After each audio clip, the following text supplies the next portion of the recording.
안녕하세요. 김태훈 목사입니다. 뚜벅뚜벅 메시지. 오늘은 병든교회 병든신앙 세 번째, 기복주의 신앙, 번영주의 신앙에 대해서 함께 나눕니다. 떡을 원하는가, 예수를 원하는가? 요한복음 6장의 말씀을 배경으로 살펴보도록 하겠습니다. 여러분, 우리는 왜 예수님을 믿습니까? 여러분, 우리는 왜 예수님을 믿는지요? 이 질문은 너무 단순해서 오히려 불편합니다. 인생이 잘 되기 위해서입니까? 사업이 형통하기 위해서입니까? 자녀가 성공하기 위해서입니까? 병이 낫기 위해서입니까? 우리는 이렇게 말하지 않습니다. 그러나 우리의 기도 제목을 보면 우리의 진짜 신앙이 드러나지요. 요한복음 6장에서 예수님은 오병이어의 기적을 행하셨습니다. 수천 명이 배불리 먹었죠. 그 다음날 사람들은 다시 예수님을 찾습니다. 그리고 예수님은 말씀하시죠. 너희가 나를 찾는 것은 표적을 본 까닭이 아니요 떡을 먹고 배부른 까닭이로다. 그들은 예수님을 찾았지만 예수를 원하지 않았습니다. 그들은 떡을 원했지요. 여러분, 번영 중심의 신앙을 한번 살펴보고자 합니다. 그 정체를 좀 보고자 합니다. 번영 중심의 신앙은 이렇게 작동합니다. 물질적 형통, 이게 믿음의 증거로 보고, 고난은 믿음의 부족으로 봅니다. 하나님을 문제 해결의 도구로 여기고 있지요. 겉으로는 신앙처럼 보입니다. 그러나 실제로는 거래 구조입니다. 내가 믿으면 하나님이 주신다. 내가 헌신하면 하나님이 보상하신다. 이건 여러분 사랑이 아니라 계약입니다.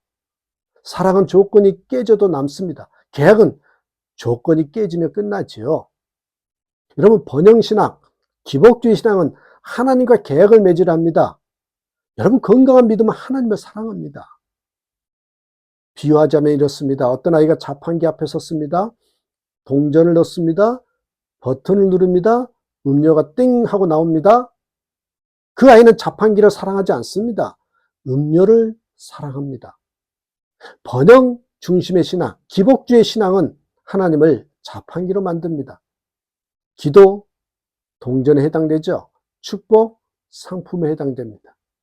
그러나 하나님은 자판기가 아닙니다. 하나님은 아버지이십니다. 아버지는 거래하지 않습니다. 관계를 맺기를 원하신다는 것이죠.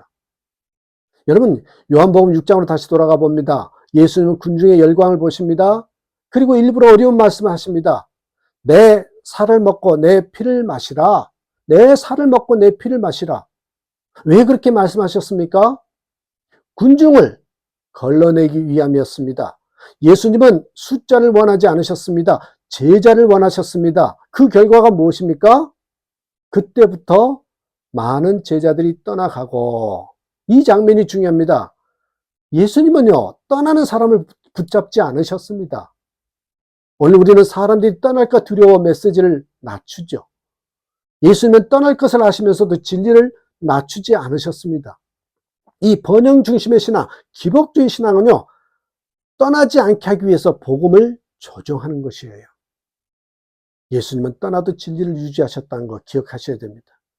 또한 여러분, 고난은 실패가 아닙니다. 번영 신앙, 기복주의 신앙은 이렇게 말해요. 병이 낫지 않았다? 믿음이 약하다. 사업이 실패했다? 축복이 떠났다. 인생이 막힌다? 하나님이 기뻐하지 않는다. 그러나 성경은 다르게 말합니다. 십자가를 보십시오. 예수님은 가장 순종하셨습니다. 가장 거룩하셨습니다. 가장 하나님 뜻에 충실하셨던 분 아닙니까? 그 결과가 무엇이었어요? 십자가였습니다. 십자가는 실패처럼 보였습니다. 그러나 바로 그 자리에서 구원이 시작되었습니다. 여러분, 번영 중심 신앙, 기복주의 신앙은 십자가를 설명하지 못합니다. 건강한 믿음은 십자가를 중심에 두지요. 여러분, 영광의 신학과 십자가의 신학 들어보셨습니까? 마틴 루터는 종교개혁 초기에 하이델베르크 논제에서 이렇게 말했습니다. 영광의 신학은 하나님의 능력을 성공과 번영 속에서만 본다. 십자가 신학은 고난과 약함 속에서 하나님을 본다. 여러분, 이 두 신학은 단순한 학문적 구분이 아닙니다. 이것은 신앙의 방향을 결정하는 갈림길입니다. 자, 영광의 신학은 뭐예요? 하나님을 성공 속에서만 찾는 태도입니다. 영광의 신학은 이렇게 생각합니다. 하나님이 함께 하시면 반드시 잘 된다. 믿음이 좋으면 눈에 보이는 결과가 있다. 능력은 성공으로 증명된다. 축복은 번영으로 나타난다. 이 신학은요, 겉으로 보기에 매력적입니다. 누가 약함을 원하겠습니까? 누가 실패를 원하겠어요? 그러나 문제는 이것입니다. 영광의 신학은 십자가를 설명하지 못합니다.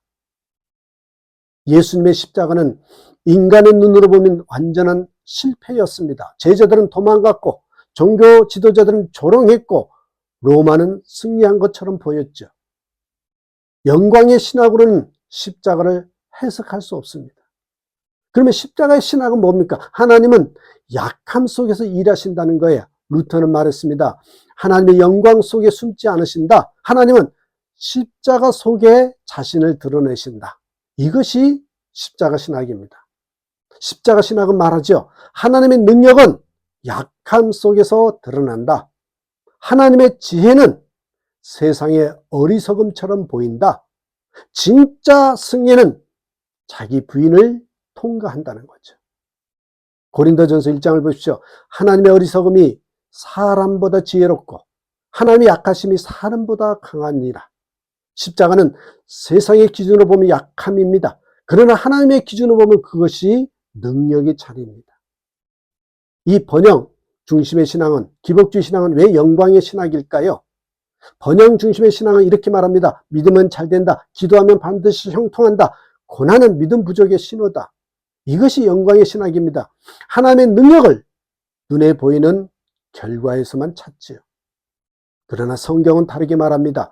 고린도 후서 12장에서 바울은 육체의 가시를 제거해달라고 기도했죠. 3번이나 간절히 기도했습니다. 그러나 하나님은 이렇게 말씀하십니다. 내 은혜가 내게 족하다. 이는 내 능력이 약한 데서 온전하여집니다. 여기서 바울은 깨닫습니다. 능력은 문제 제거가 아니라 은혜의 임재, 은혜의 임재입니다. 영광의 신학은 왜 제거해 주지 않으십니까? 라고 묻죠. 십자가의 신학은 왜 이 약함 속에서 당신이 더 선명해집니까? 라고 묻습니다. 여러분, 능력은 약함 속에서 완성됩니다.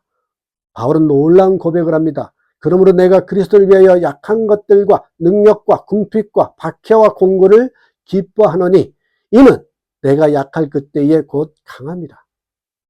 이것은 세상의 언어가 아닙니다. 세상은 말하죠. 강해져야 이긴다. 근데 복음은 이렇게 말합니다. 약해질 때 진짜 강해진다. 왜냐하면 그때 내 힘이 아니라 하나님의 능력이 드러나기 때문입니다. 여러분, 우리는 어떤 신학 위에 서 있습니까? 숫자가 줄어들면 불안해합니까? 실패하면 하나님이 떠났다고 생각하십니까? 고난이 오면 신앙을 의심하십니까? 그렇다면 우리는 영광의 신학에 가까울 수 있습니다. 그러나 십자가 신학은 말합니다. 줄어들어도 하나님은 계신다. 약해져도 하나님은 일하신다. 실패처럼 보여도 구원은 시작될 수 있다. 십자가는 실패처럼 보였습니다. 그러나 인류 구원의 중심이 되었지요. 우리는 어디에 서야 할까요? 영광의 신학은 하나님을 성공 속에서만 찾습니다. 십자가 신학은 하나님을 약함 속에서도 봅니다. 영광의 신학은 하나님을 이용하려 합니다. 십자가 신학은 하나님께 자신을 맡깁니다. 여러분, 우리는 번영 속에서만 하나님을 믿습니까? 아니면 약함 속에서도 하나님을 신뢰합니까? 내 은혜가 내게 족하다. 이 말씀이 우리 신앙의 기초가 될 때 우리는 건강한 믿음 위에 서게 됩니다. 예수님은 12제자에게 묻습니다. 너희도 가려느냐? 베드로가 말합니다. 영생의 말씀이 주께 있사오니 우리가 누구에게로 가오리이까? 베드로는 떡을 말하지 않았습니다. 형통을 말하지 않았습니다. 그는 예수님 자신을 붙들었습니다. 건강한 믿음은 주셔서 기쁜 믿음이 아니라 계셔서 기쁜 믿음입니다. 우리는 무엇을 원하고 있는지, 예수님을 통해서 무언가를 얻고 싶습니까? 아니면 예수님을 얻고 싶습니까? 이 무언가를 얻고 싶은지 아니면 예수님 자신을 얻고 싶은지. 번영 중심 신앙, 기복주의 신앙은 예수를 수단으로 삼습니다. 그러나 건강한 믿음은 예수님을 목적으로 고백하지요. 십자가는 실패처럼 보였습니다. 그러나 구원은 거기서 시작되었습니다. 우리는 선택해야 됩니다. 떡을 원하는가? 예수를 원하는가? 진정으로 예수를 원하는 저와 여러분의 신앙이 되기를 주님의 이름으로 축복합니다. 감사합니다.